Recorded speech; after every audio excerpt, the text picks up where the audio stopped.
Thank you. All right. And Kevin says, Gilda, settle a bet. My wife, Kevin, she says you always start the show with the words, give me all your hot monkey love. And I say she's wrong. Well, Kevin, your wife, Kevin, is wrong. No matter what the opening, no matter how ill-conceived, how unprepared we are, we always start the show with, live from New York, it's Saturday night!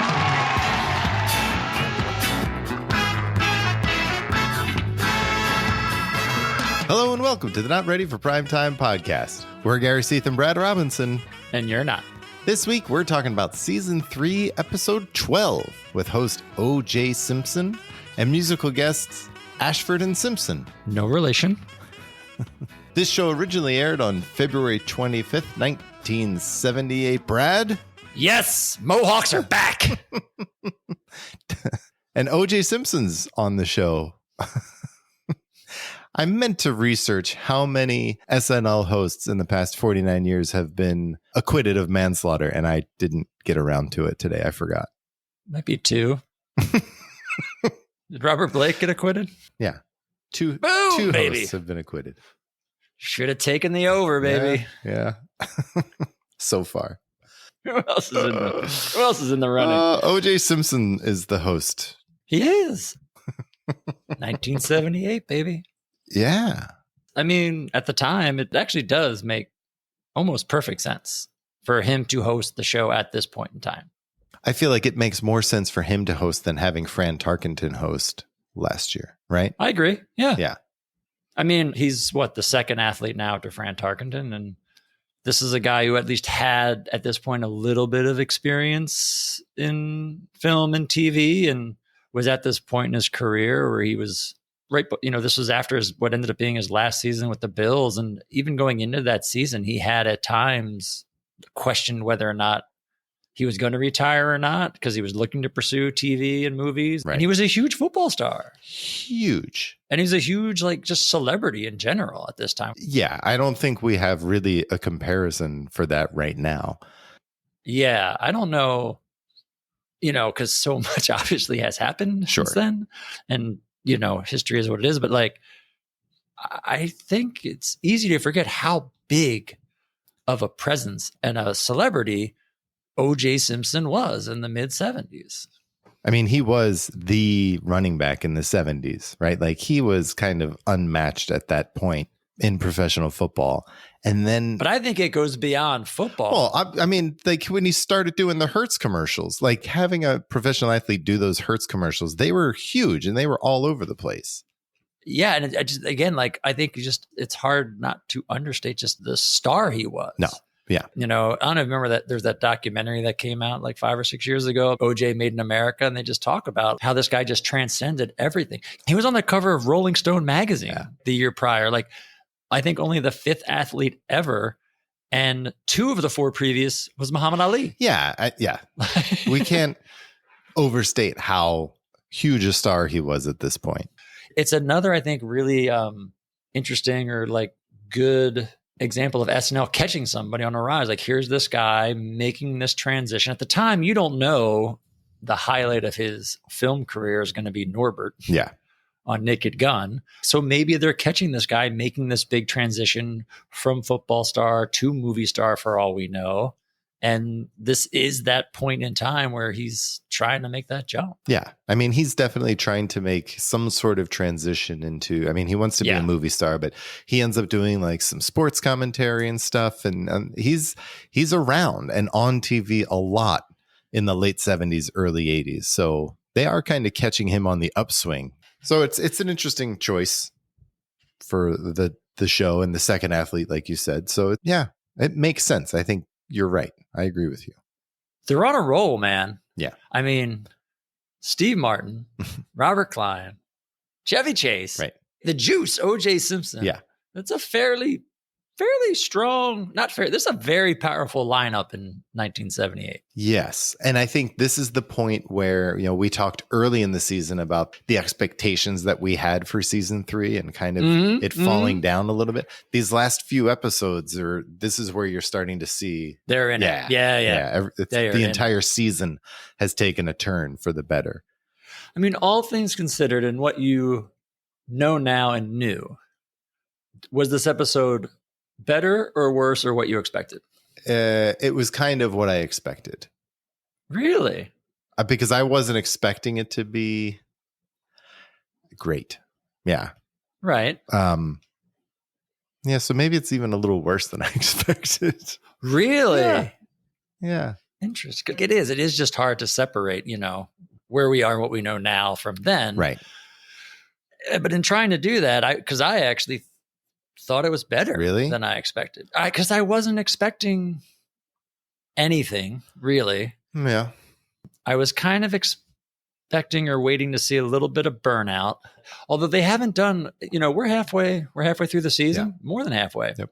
We still haven't seen them do 3 weeks in a row yet. Right. They've done no more than 2. So, we mentioned they've got a strong run, but they did, 2 episodes, had a break. This is the second of 2 weeks in a row. But I don't know. I think underselling or undercrediting OJ, 1978 OJ. Right. And then with the show and just the people that they've had in the episodes we've had coming in, I was expecting less. I'm not saying this is, a top level episode, but I enjoyed it more than I thought I would. Oh, okay. Yeah. Interesting. So should we just get into it? The juice is loose. So the cold open this week starts with Gilda on stage. Classic. Introduces herself, and then she says to the audience, "All right, now you can applaud." And they go nuts. This is like the clip. Anytime there's a Gilda retrospective or documentary or anything, this clip is the first one they show. Yeah. And it totally makes sense. Like she's so happy and adorable, but she's going to start the show with a Q&A from the audience. And she has a bunch of note cards and she starts reading questions. And the first question is from Kevin, somebody asking if they have trouble coming up with an open for the show, which from the start, I was like, oh, this is clever. Yeah. So all of the questions were... Because that's the whole sketch, right. Yeah. That's the whole thing. One of the questions is, are the questions written by us, the audience, or by the writers? And she's like, oh, I'm sorry to tell you. All of the questions were written by the writers. And it turns out that every question that she asks is written by Kevin someone. And then there's one where she asks Kevin where he's sitting. And then the entire audience plays in again. Audience stands up. Yeah. Yeah. This was fun. This was like, it was Gilda being goofy, having fun. They incorporated the audience a little bit with that. And it was a fun start to the show. And it was goofy. Yeah. It's very reminiscent of I kept thinking of that Chevy Chase opening from season 1, the Anthony Perkins episode, where he's reading the fan mail. Oh, yeah. And he's like being accused of like phoning it in, or they don't, they're just whatever.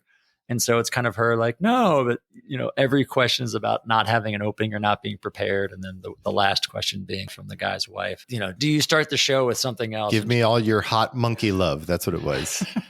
Do you start every show with give me all your hot monkey love? And I like the answer, no matter how ill-conceived, no matter how unprepared we are. And then, it plays right into her giving the line, which was great to see. And I agree. It was fun. It was different. How do you not love Gilda doing a solo to camera? I mean, yeah. And then it reminded me, it felt like ages since she's done one of these. That was one of my notes, was when was the last time we saw Gilda do this? It has been a long time. Yeah. Yeah, you can't help but love watching her. Like she's just having so much fun. Like, you said that opening line, hi, I'm Gilda. And she says, okay, now. Yeah. Just her reaction when the crowd applauds. And it's like her joy is so infectious. Yes. It was awesome. I was really happy with this cold open. It's one of my favorite cold opens, really, like just because of the joy that she brought to it and how into it the audience was too. I thought that was great and refreshing. So for me, this was great. Great way to start the show. And then we get the opening credits, and there's another difference again this week. For the second week in a row, the Not Ready for Primetime Players credits are different. Mm-hmm. So this week, all of the Not Ready for Primetime Players have a different filmed version, except for Dan and Gilda. Yeah, it's like they changed it up again. Yeah. But they didn't change everybody's. Right. Everyone else was like coming out of the subway. Or doing something. Yeah. Without the Jumbotron. Right. Yeah. Dan and Gilda were still in Times Square, and everyone else was, I think most of them were coming out of the subway stop. And it seemed that way, or walking by it. Yeah. And then we get our monologue. So OJ comes down. Speaking of strange things that I don't get, OJ comes down the steps wearing a cone head. And I thought, oh, we're gonna have something in the monologue about the cone heads. Where's this gonna go? It didn't go anywhere. No, they barely reference There's it. one joke. Yeah. So he comes out and he just starts talking about how he's really wanted to host this show since it's been on, and he's used to getting everything that he wants. And then he basically gives like his little autobiography of how he started playing football, grew up in the Bay Area in, I believe, what was the term he used? He used the term Orientals. Okay. 1978, baby. I may have tuned out a little bit and then heard the word Oriental and been like, wait, what is going on? Yeah. Well, because he's talking about how he grew up there and he's playing football, and he says they're small people. They don't make great football players. Right. And that was his excuse or rationale as to why he went to junior college before he went to USC. Yeah. And then the only time he makes reference of the cone head is when he says that he couldn't find a helmet for him to play with. Which you kind of miss because is he just not speeding through this monologue? I don't know. It felt really long. I understand what you mean. No, it is long, but he's just rushing through. I legitimately am like, it's either nerves or Coke. One of the two. Or both. Or both. But he's just like speeding through everything. There's no like pause. There's no wait. He's just literally speeding through the cue cards. Yes, he is. He's flying through it. And maybe part of it was he knew it wasn't funny and he just wanted to get it over with. I mean, he says it so fast. At one point, I couldn't tell. I'm pretty sure he said the word shitty. Oh, really? It's the part where he's talking about the one conehead joke, and he's talking about making it to the pros. And he's like, my first week in Buffalo. It sounds like he said right away things got shitty. And then he talks about not being able to have a helmet to fit his head. Oh. But he rushes through that. He rushes through that joke. I don't know. And then it all just comes back to, he ties it back to hosting SNL. Yeah, he saw Richard Pryor host and he realizes like, that's what I wanted to do. And I haven't done this in a long time, but I went back to see how long this monologue was. Oh, really? Yeah. Do you know how long it was? Like, what's your guess?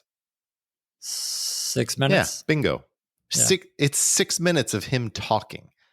Non-stop talking, again, to my point, because he just is like barreling through the goddamn cue cards. He doesn't pause for any. Hey, the only time he pauses is when the band comes in. Because there's about 4 or 5 times where the band kind of chimes in with a little musical interlude, and he has this really bad acting where he like tries to look upset. Like, what are you doing? Why are you? Right. And it happens throughout. Never really acknowledged other than that. Yeah. It was just weird. It was just a weird thing. Yeah. It was a rough monologue, I thought. I think that was the shittiest physical conehead we've seen. Yes, it was. It was like there were weird dents in it that we have not seen in other ones. And And it's not like they rushed to put it on. He did nothing before then. Like you literally had hours to get that right. What may have happened is they may have had it on and set, and then when he leaned over to do a bump, he knocked the cone somewhere, or he tried to take John's and John hit him in the head. Was like, get out of the way, Juice. Yeah, I mean, aside from the rush delivery, though, I mean, it worked okay. It wasn't funny. As a monologue, but it wasn't. There was nothing to it. It was a weird. There wasn't. It was just weird because it was like a 6-minute OJ autobiography. Yeah, it's played at 45 instead of 33. Mm-hmm. But at least I didn't hate it though. I didn't hate it. Oh. For some reason, I was like, oh, whatever. Okay. You had low expectations. It's the power of OJ. Oh, is that what it is? He lured me in. Too soon? No. Did he lure you into the next sketch? No. Yeah. Again, no pre-tape after the monologue this week. And we go right to our first sketch, which starts with Bill and Gilda in the rain eating dinner at a table. No, Jane. Jane. That's right. It is Jane. I wrote Gilda because from behind, I thought it was Gilda. And then when they turned the camera, I was like, oh, that's Jane. Yeah. And they're having a dinner, and Bill's talking about their son needs to come down to have dinner, and he calls up. And I kind of got the sense that this was where it was going. We go up to a bedroom, and we see the samurai dressed as John Travolta's character from Saturday Night Fever. And we are introduced to Samurai Night Fever. Nice. Yeah. The audience loved this. They introduced Samurai Night Fever. The audience went crazy. Of course. My first note was on John's dresser is a photo of OJ and then a poster of John Travolta. And I didn't know that OJ was going to play into this sketch. Playing the brother. Yeah. Right. But the Travolta poster is pretty funny. I mean, again, it's 1978. Yeah. I mean, Saturday Night Fever is huge. So yep. I'm sure they're connecting the dots very quickly. And yeah. Yeah. So then the samurai comes down to have dinner, and he's doing a Travolta impression while he's doing the samurai. Yeah. Wow. This was, which I can't tell if it's brilliant or horrendous. I think I don't think it quite got to brilliant, and therefore it's horrendous. Because it's Travolta not speaking actual English. Right. So it's kind of funny. Yes. That John is playing the samurai not speaking English, playing Travolta not speaking coherent English. Sure. But I couldn't get past the bigger question of like, wait a minute. So they're an Italian family with a Japanese son? And then that's my first note on this. Yeah. And then it turns out that OJ's their other son. So they also have a black son. Which I had no problem with. By that point, I was completely lost. And I'm like, sure, whatever. Yeah. I have to admit, I've never seen Saturday Night Fever. Okay. I realized, I guess, that the brother in the film did not want to be a priest anymore. Yeah. Which I guess is also a lot of the basis of this sketch. Right. OJ playing the brother as a priest, but instead of not wanting to be a priest anymore, he doesn't want to be black anymore. Right. Yeah. I mean. Yeah. So then John convinces him to go to the discotheque so they can dance it out. Yeah. That is what Saturday Night Fever is. Yeah. The table with Don Novello. Don Novello, Dan, yes. And they sit down and they say to OJ, like, you look different tonight. He says, I'm not black anymore. Yeah. Then they have this very interesting set where they're dancing at a discotheque, and that's the sketch pretty much, right? Like her and let's not try to make anything more of it. Yeah. Her and OJ are dancing, and then at some point the seas part, if you will, and John comes down and he just starts dancing with no dialogue or nothing happening.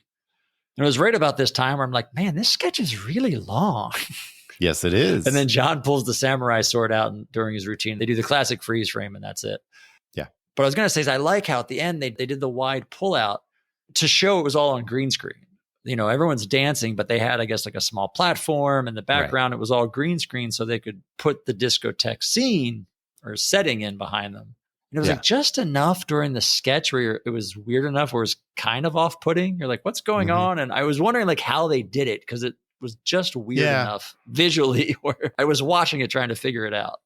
They actually, I thought, did a nice job because I thought the green screen was kind of that threw everything off. But they did a nice job of actually lighting that platform for them to dance on. So it kind of looked like it was integrated into what eventually was the background. So yeah.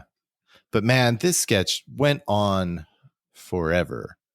Well, it starts so slow. That whole bit in the dining room where they're eating dinner and they're setting up the character, like that was long to set up the bit in the bedroom with John and OJ. And then they finally get to the disco. And then I think the second problem is there's just nothing there at the disco then. Right. Because it's nothing we've seen Samurai. He's not like, there was a thing in the bedroom where OJ wasn't going to go dance with him. And so he took like a switchblade out, was going to kill himself that way. Right.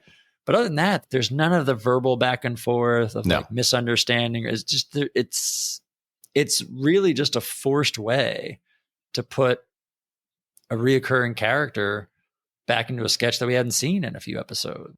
Right. You know, it's kind of funny, the Samurai Night Fever as opposed to Saturday Night Fever, but Sure. there's just not much there. No. And it's a long sketch for there not to be much there. Yeah. So we get more of OJ in the next sketch as he's hosting the show Great Moments in Sports. When in doubt, let OJ play OJ. That's right. And don't worry, they do.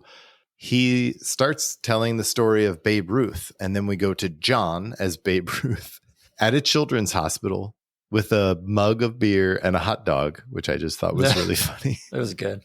And he's there to visit a sick patient at the children's hospital.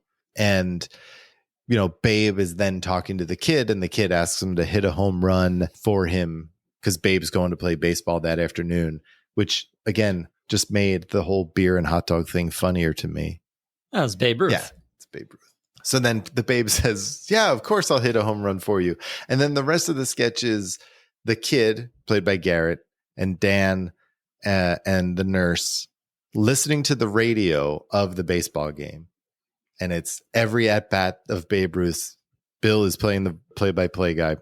And every at-bat, Babe Ruth comes up and he pops out, or he strikes out, or he swings. And then I laughed out loud when Bill Murray says, the Babe went today and met a kid who was dying, and the camera zooms I'm in. dying? Yep. Oh, that was so funny. Yep, laughed out loud. An interesting story, sports fans. Before the game, the Babe told me that he promised the little boy who's dying in the hospital that he'd hit a home run for him today. I'm dying!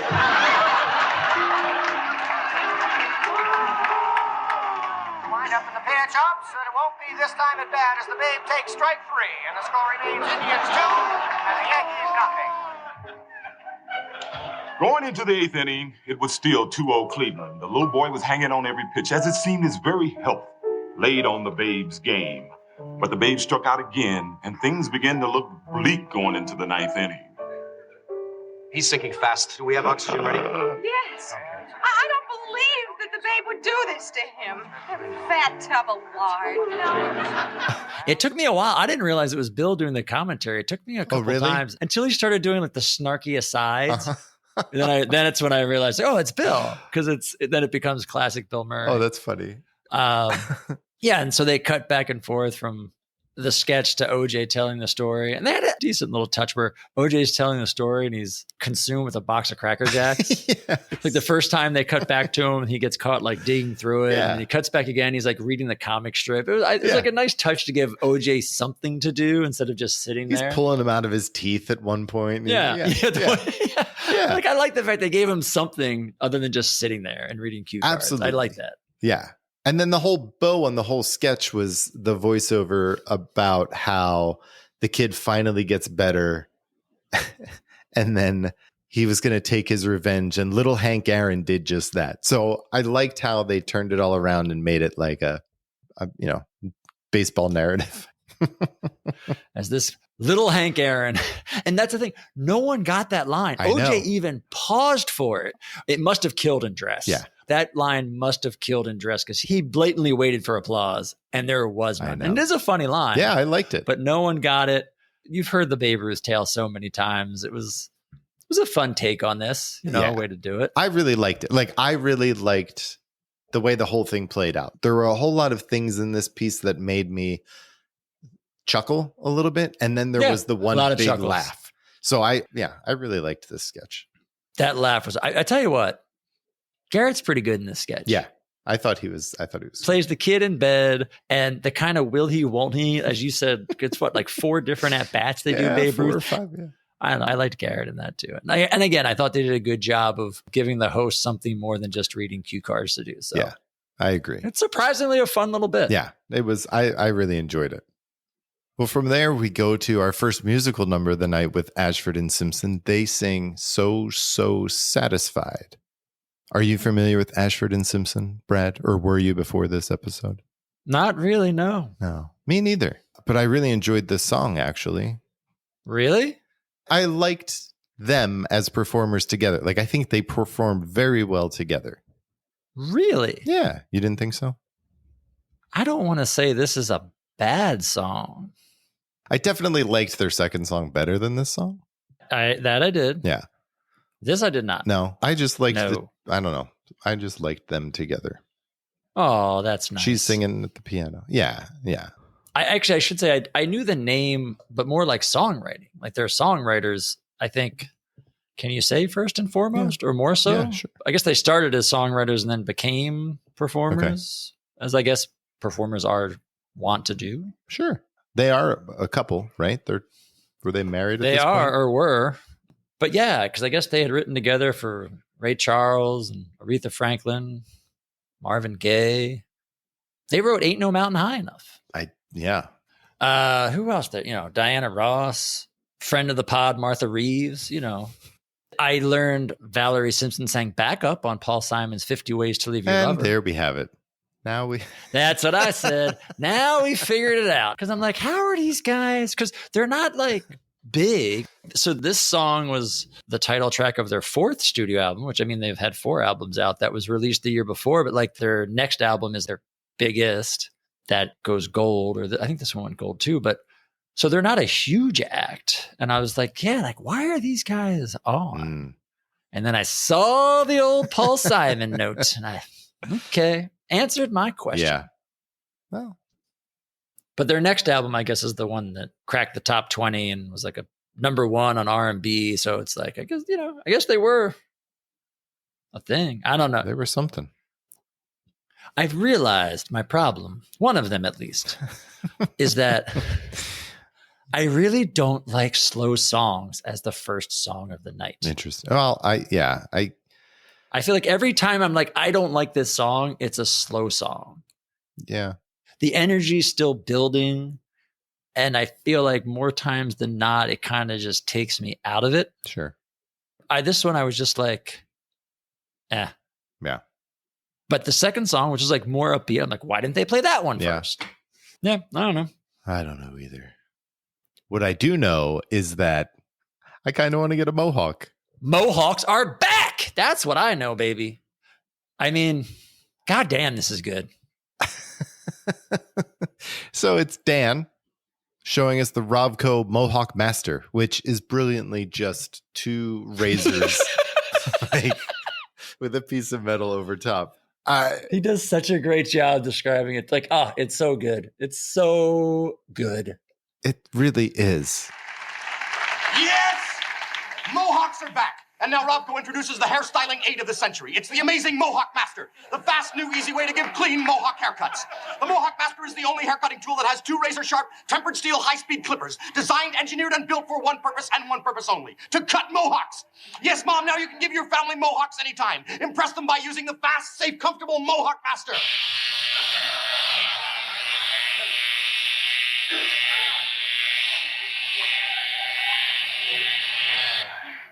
Hey, nice mohawk, honey.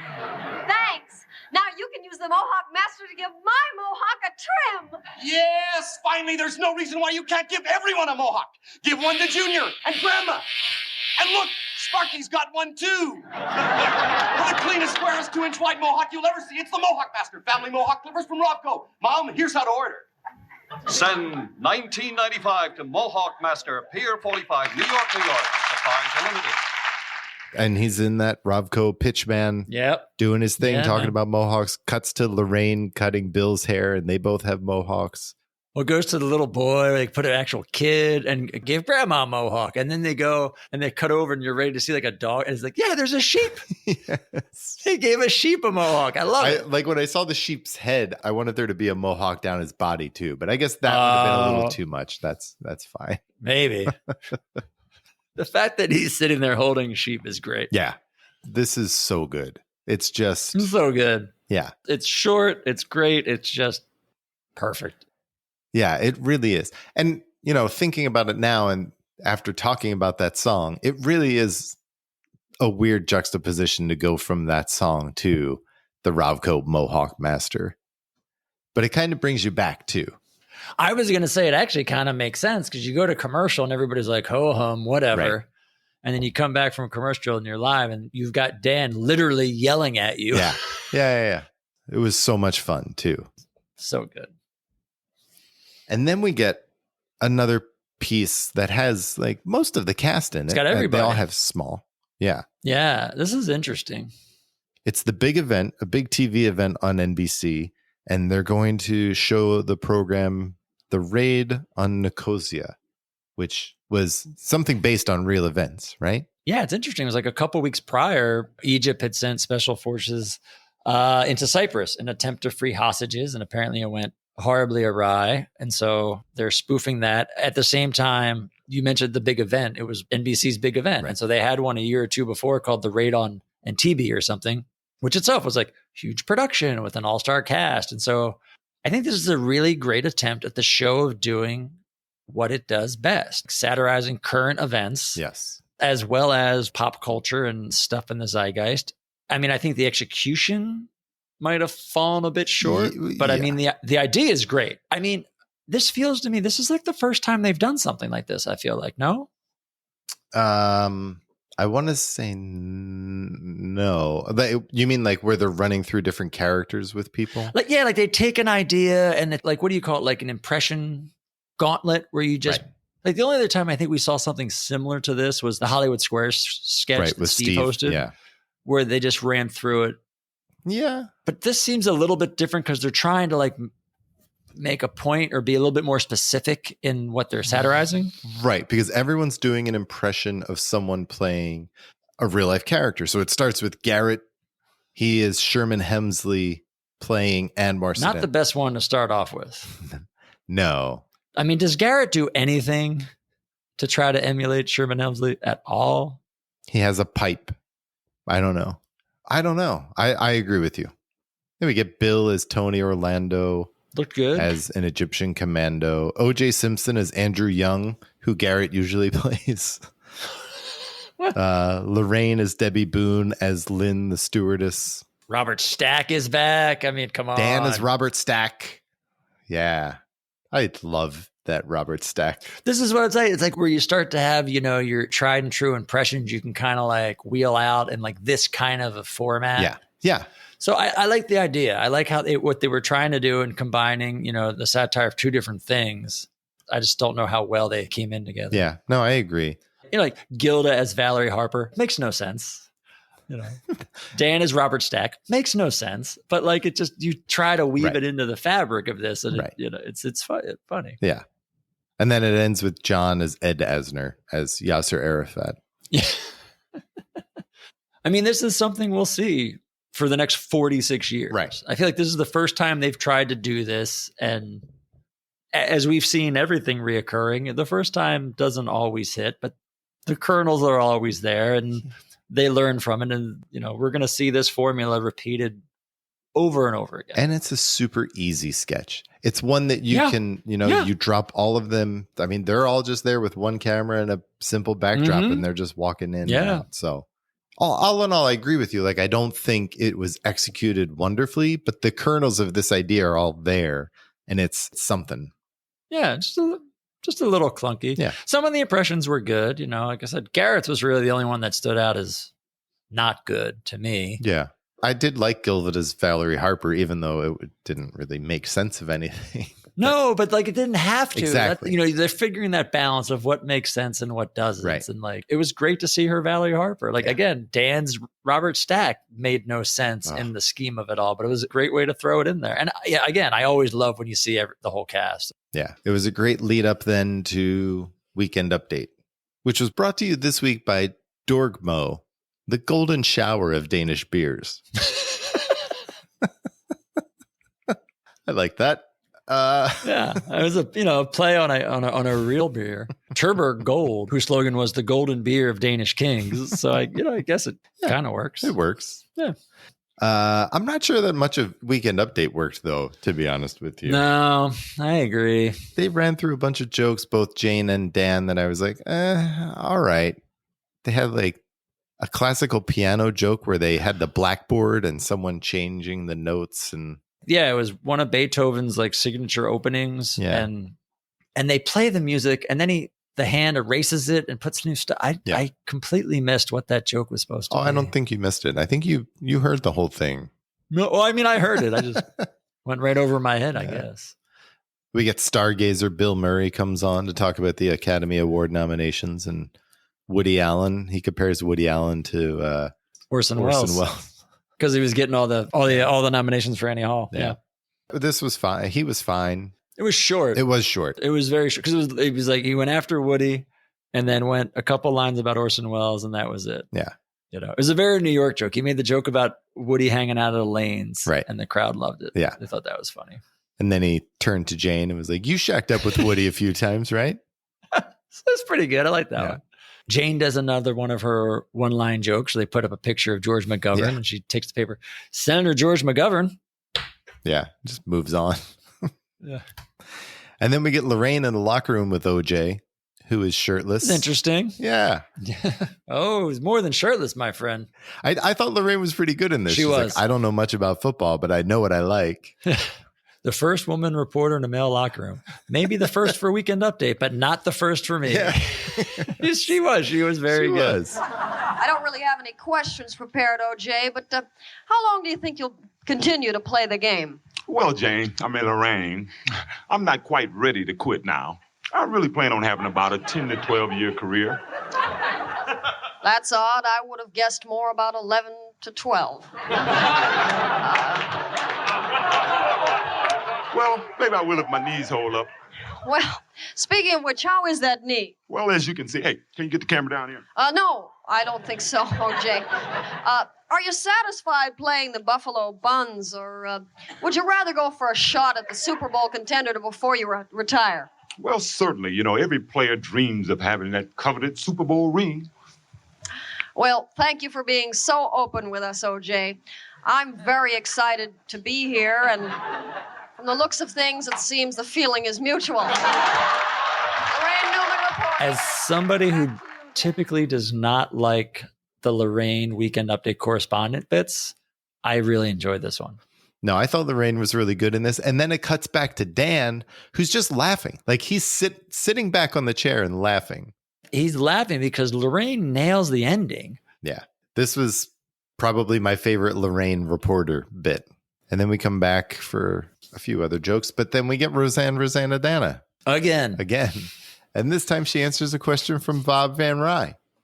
Yeah, that's pretty good. Teeth and tooth decay. And for all the SNL fans out there. Yeah. Dear Rosanna Dana, I'm having a lot of trouble with my teeth. Can you tell me what causes dental disease? What is dental plaque? How can I avoid plaque and dental disease? How can I see plaque? How often should I see my dentist? What kind of toothbrush should I use? What kind of dental floss should I use? How do I floss correctly? How does fluoride help prevent decay? Should I use a fluoride toothpaste? Mr. Van Rye, you ask a lot of stupid questions. But let me ask you this.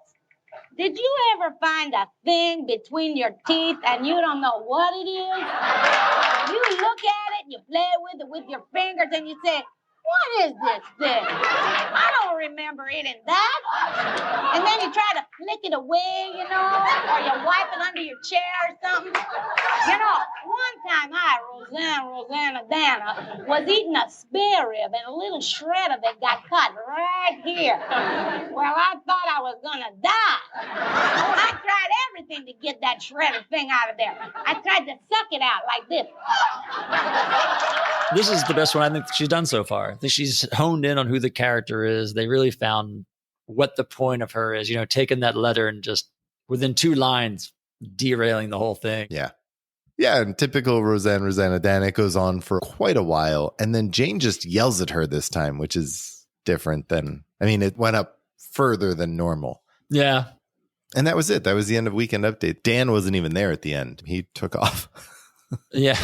Well, I was intrigued to see Weekend Update this week after last weekend when Chevy shows up and kind of takes over. So I was interested to see what they did and how it went. And it was, you know, so 3 correspondent pieces is a lot. Yeah, honestly, I don't know that you needed Bill's.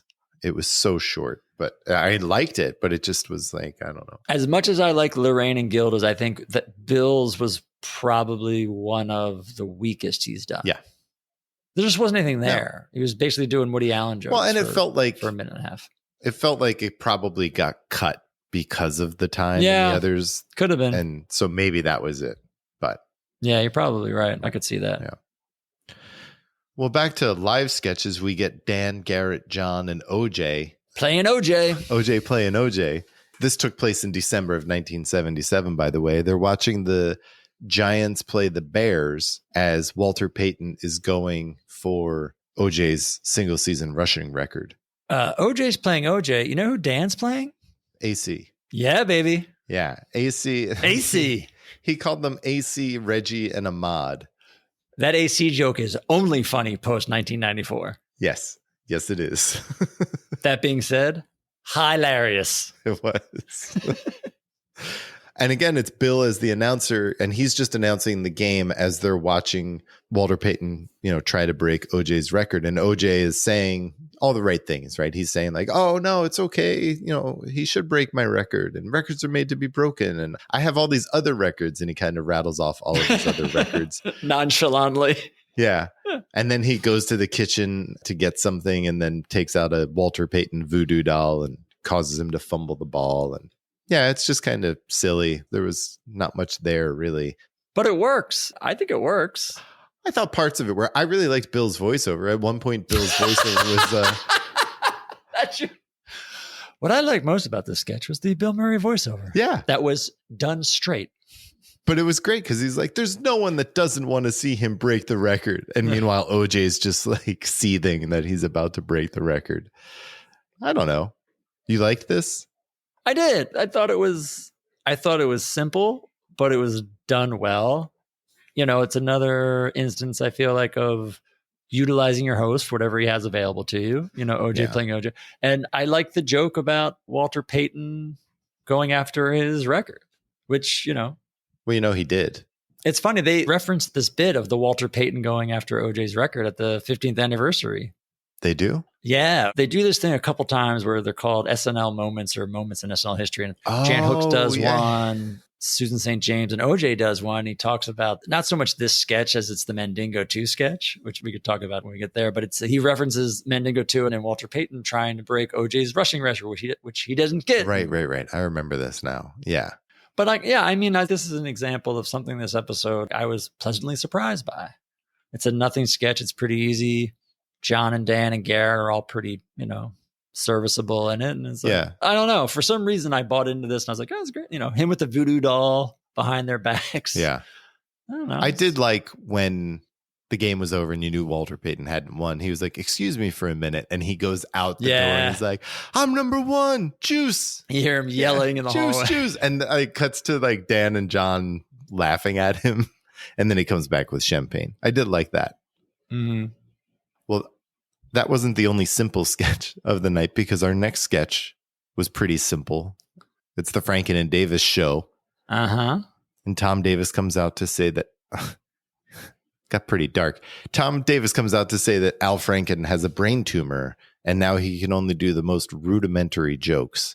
So he's going to bring him out here and he's asking the audience to just please laugh really hard at all of his jokes and make him feel good. And so Al Franken comes out and does a rabbi joke where he only accepts tips. And then he starts to tell a joke about different animals going to a bar and then he can't remember. And well, the lead into this is that Tom tells him he's holding a dish of water and he says, if Al starts to faint or fall or whatever, I'm going to dab his face with water to him to back. Right.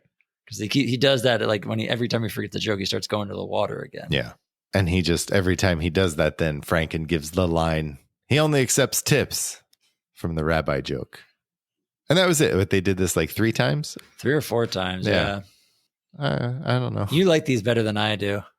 Yeah. I didn't really like this one though. I didn't either. My favorite part was Al comes out and he's bringing out the pan of water and his head is all bandaged up. And Tom Davis, who's much taller, he's fixing the microphone. Yeah. As he starts to raise it and he brings it over down, he bangs Al in the head with the microphone. I thought that with me was the funniest part of the whole sketch. Yes. You're right. That was funny. This may have been, I can't say the worst. Worst is a bad word or the wrong word. To me, this sketch wasn't needed. It didn't offer anything. Yeah. It wasn't anything other than letting Davis and Franken have a couple minutes, but I don't feel like they utilized it very well. Correct. Like, I don't know. This was one I was like, I could see how maybe at this point, some of the writers like Zweibel or, O'Donoghue are just getting like pissed at these two. I don't know. Like I didn't write any notes about it. I'm like, I get the jokes. I don't love Al Franken in this. It's like, I don't know. Yeah, no, I shouldn't say worst because the next sketch might be the worst of the night. But maybe. Is it because you're? Depends on how you use the word worst, I guess, because the next one's out there. Mandingo 2. Yeah, Mandingo 2. It's not. No, actually, I take it back. It's not the worst sketch. No. Well, so this is Mandingo. Well, Mandingo was a film that came out in mid 70s at some point. Yeah, Mandingo was a real movie. True. Yeah. And this is Mandingo 2. And basically then the whole joke, and it's just one after another on this, is showing the couples trying to steal away some time together. So it starts with OJ and Lorraine. OJ plays the slave and Lorraine, the master. And then it cuts to Bill and Garrett in drag because we couldn't go a week without that. Yeah. And then they cut back and forth between each of the couple scenes to a Southern plantation model house. Yeah. That the first time you see it, I'm like, is there a fire behind that house? And then you cut back to it and then like, it's engulfed in flames by the end of the sketch, which I was just like, okay. Yeah. So then it's Bill and Garrett kissing, and then it goes to OJ and Garrett kissing. And I think he references this in the 15th anniversary, right? Yeah, this is the sketch more so they reference on the 15th anniversary when it's OJ and he says, Saturday Night Live makes history where they have the first black man to kiss a white man on national television. And that man, Walter Payton. Yeah. Only moments later to become the first black man to kiss another black man on television with Garrett Morris and then Walter Payton. And then he says a few weeks later, unfortunately, he was not able to break the single season rushing record held by Hall of Fame running back O.J. Simpson. And the crowd goes wild because people still loved O.J. in 1990. Yeah, they had like 3 more years of loving O.J. 2.5. But yeah, I don't know. I feel like this is, classic SNL, what they would do. Taking a topic and how you would lampoon it. And yeah. What's funny, I guess there actually was a sequel to Mandingo because I thought this was another of the, SNL. We're making a sequel of a movie that had no business having a sequel to it. And then I looked it up. I was like, wait, there was a sequel to this movie. Right. Called Drum, apparently. They did have a cow, though. They did. They had a sheep and a cow this episode. How about that? Yeah. I was waiting for Bill to start kissing that cow at the end. He kind of did. He looked like he was more into kissing the cow than he was into kissing OJ. Yes, he did. Yes. Yeah. Yes, he did. That may have been OJ who was like, don't fucking kiss me. Imagine that. How do you pitch that to OJ? Yeah, what's the Monday pitch meeting? Here's what we want to do, OJ. You remember Mandingo? First of all, that's got to be the best lead-in right there. Right. Do you remember Mandingo? And like, what is OJ's reaction to that? Like, we want to do that. And then, we're going to have you kiss Lorraine. He's like, all right. And then he's like buying that. I could see him sitting there nodding. He's next to Lauren. He's all right, dig it. Sure, whatever. Get Lorraine. But then we're going to turn it. And here's where it gets funny. Then we're going to have you kiss a black slave, but not a female. It's going to be Garrett in drag. Right. Funny, right? You can see OJ kind of like looking at the side of his eye for a minute, like, say what? But it's not done yet. Then we're going to cut back, and then we're going to have you kiss the white master, played by Bill Murray. So he's like, what? Right. OJ's like, say that again, Michael O'Donoghue. What do you want me to do? Yeah. But then somehow this idea gets past the pitch. It gets written. It goes to dress, and then it still lives on and goes to air. Yeah, of course it does. I want to hear the oral history of this sketch. That's pretty Start funny. to finish. That would be pretty funny. That would be. There's your reaction. Like, oh, yeah. What's sad is that isn't the biggest thing that I can't believe OJ allowed. In this episode? Yeah. That's one thing, but it's still not the most jaw-dropping of like, really? Well, let's come back to that because first we have E. Buzz Miller's Animal Kingdom. And this is just E. Buzz Miller showing footage of animals fornicating. First frogs and then ladybugs, butterflies, a worm that has herpes. Yeah, that's what this was. And then Dan throws in some typical Dan like science stuff where he throws, I honestly didn't write the words down, so I don't remember, but he's talking about the worms, how they have both male and female organs. And he's like, they're AC/DC. Kind of like Elton John was thrown in there. Sherry's line. Yeah. I mean, I can see why they tried it. Yeah. There's not much of a risk here. It's an easy piece. Yeah. You put it in the hands of Dan and Lorraine. It's an easy piece for them to do. So, and there's worse things to try if you need a sketch. The last one was it's obviously not as successful as the first one. No. Probably a reason why we only see this one more time. Right. It's like, well, we got one good, one bad. Let's see what happens the last time. But yeah, it's no, not much there. No, not much there at all. I agree. This could have been, I think, quote unquote, worst sketch of the night. Yeah, I could see that. It was just because there's nothing there. They don't try for anything. It's just very, yeah. It's using a recurring character for the sake of it and not putting any effort into it. Yeah, at least for Samurai, they put some effort into it. Yeah. Anyway. Well, we do get our only pre-tape after that. We have the Hertz commercial with OJ running through, and goddamn, they had to throw in an Emily Latilla. Yes, there it is. Yes. Yeah, we see Emily. I laughed at that line. Yeah. Only because I knew it was pissing you off. I really was like, what? Oh, why do we have to do that? Go, RJ, go. Is that what she said? Which is a really great play on the commercial. Yeah. It is. Those old commercials are OJ running through airports, and there's like an old woman who looks up and she's like, go, OJ, go. So the fact that they have Emily say, go, RJ, go. All right. Then it makes sense. It's actually pretty funny. All right. Okay, good. Now I appreciate it. But I did laugh more because I knew you would be pissed off at seeing it. It's just like, look, she's done at Weekend Update. I think we only catch her one more time in the next 2.5 seasons. Yeah, that's fine. That's good. And he goes to get a car, and Lorraine's like, sorry, we gave your car to Walter Payton because he had a better season. That was this joke. Because we also have to go with a winner. Yeah. Hurts. Yeah. I don't know. I thought it was very funny. I thought it was a great spoof on the commercial. Like we had talked about at the start of the episode, OJ was huge at this point. He started doing these Hertz commercials, which were everywhere, in print, on TV. The year before, in 1977, he was awarded this like advertiser of the year, whatever. He was like the advertising spokesman in the country. Right. Yeah. And those commercials are him like grabbing a suitcase and running through the airport, jumping over luggage and getting to his car. And I thought they did a great job. I thought the writing's really good in this. OJ, of course, is great because he's playing himself again and what he's already done. And I think this is very funny. Yeah, I thought this was very funny. I thought it was really well done.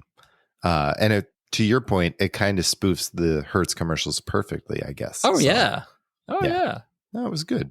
The only thing, and this is another post-1994 question, it's like, so at the end, when Lorraine tells him he can't get the car, OJ like brings his hand up. Like he's, and I like he starts to make a fist, and I gotta wonder, because we're not watching the original airing.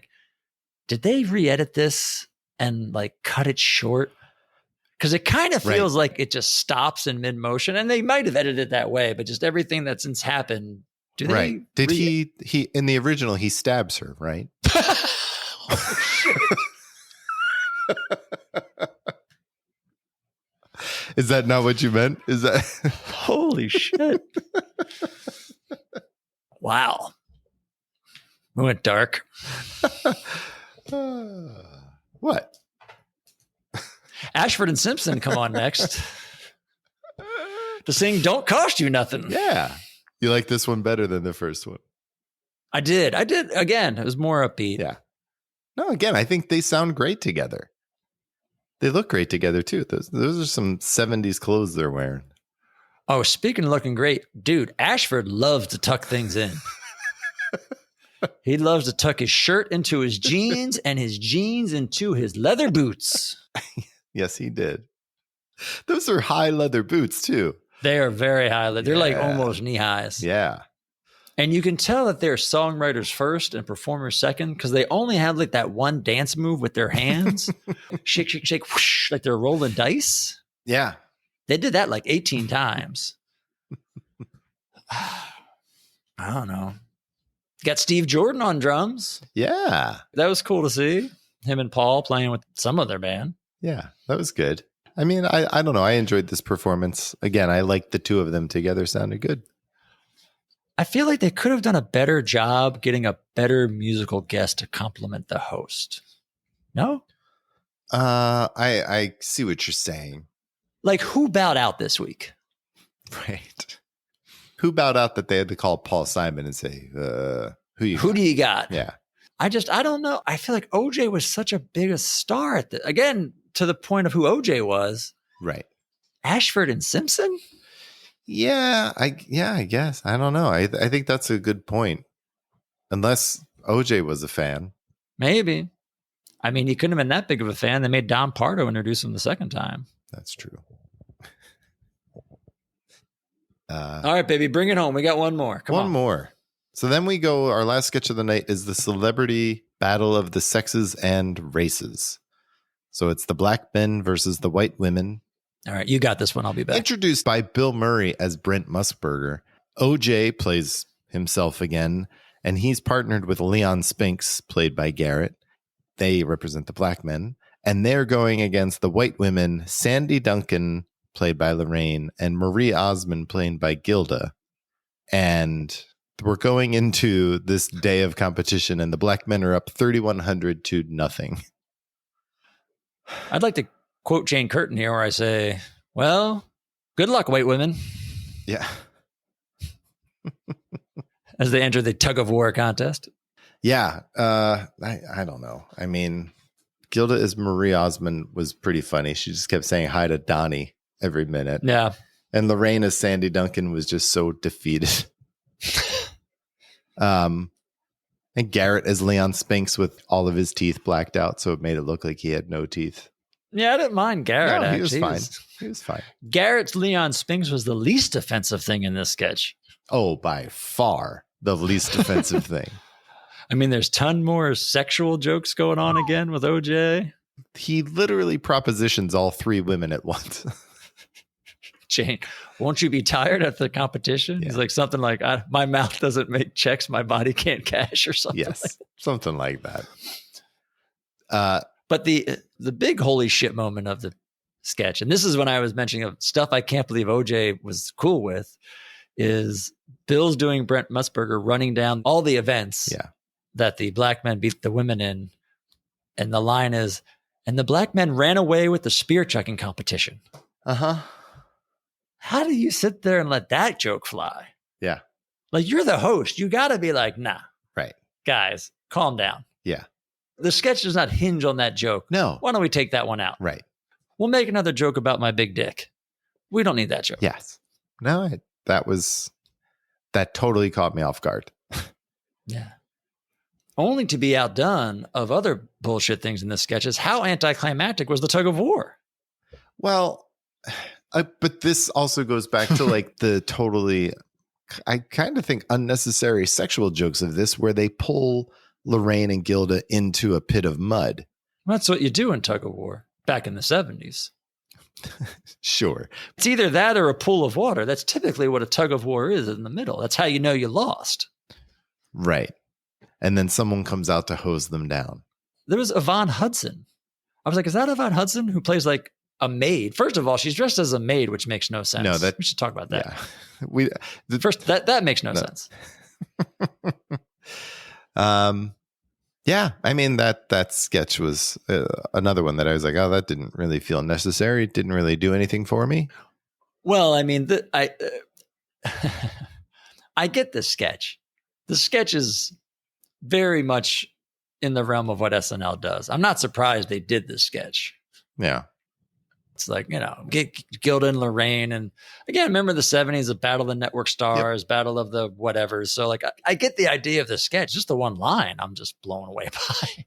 Yeah. And I'm not even blown away that they did it, because it is something that the show I could see them doing. I just am blown away that OJ was in it and was like, yeah, cool. Right. Weird. Well, that's it. That's our show. Take it away, OJ Pardo. Yeah.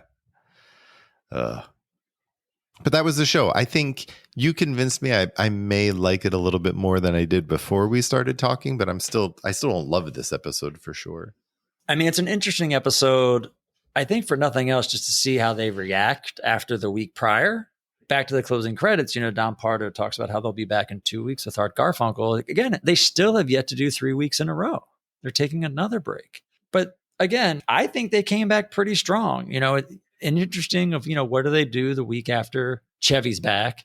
Right. Like, what do they do to answer Chevy on the show? How do they come back? Especially with a host where you're not sure what you're going to get. Right. Not as bad as a Fran Tarkenton or a Ron Nessen, but you're not getting a performer. You're not getting a Steve Martin or a Madeline Kahn or a Robert Klein. So it's, I think they had a lot to prove. I think they did a decent job of coming out and being funny. Fairly decent sketches. I'd say nothing amazing. Correct. But nothing that was a total dud. A couple of head scratchers, like Mandingo 2 comes to mind. It's like a bit of a, okay. And even, again, like I said, the last sketch, Battle of Sexes and Races, I see how they did it or why they did it. It feels like something of the time that they would do. I'd say the two least successful or least funny sketches were the Franken and Davis show and the E. Buzz Miller piece. Yeah, I think you're probably right on that. But I don't know. Overall, I feel it's like a middle of the road episode, a little bit above par. Yeah. It's like middle of the road, but for some reason with the host, it makes it feel better than middle of the road. Okay. Musical guest I didn't like. I'm not holding that against it. I don't know. Yeah. No, you like it better now? I like it a little bit better than when we came in to this conversation, but it's definitely, again, I think it's just season 3 expectations. Some of the recurring characters, even, I think, were like Samurai was kind of wasted this week and used for no apparent reason. I agree. I agree on that one.